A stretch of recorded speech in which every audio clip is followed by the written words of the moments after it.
It was late at night. I was walking home via a shortcut through Princess Park. The path was fairly well lit, not another soul in sight. Suddenly the park lights ahead of me began to flicker. Then they went very dim and a great deal of darkness consumed the night. I started softly singing to myself to distract from fright. That's a lovely voice. A male voice from behind me whispered. I turned around and saw a young man approaching. He wore some kind of army uniform.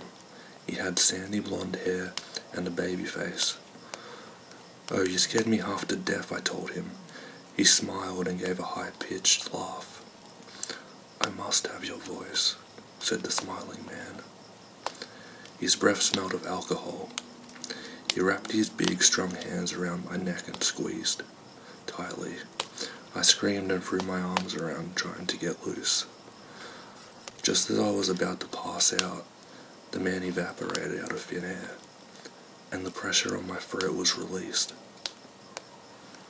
I ran straight home like a bat out of hell, and locked the door.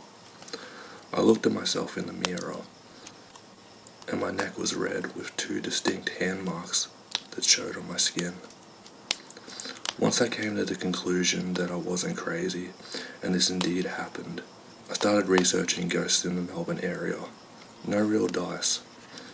But then I read about a signature serial killer named Edward Joseph Leonski, who was an American GI stationed at Camp in Melbourne during World War II.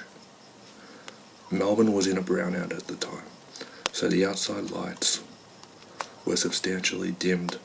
Most weren't even on. This helped Leonski prey on women during the night after he had drunk heavily earlier in the day. Ultimately, 3 women would be strangled to death over a period of 15 days, all because he wanted their voices.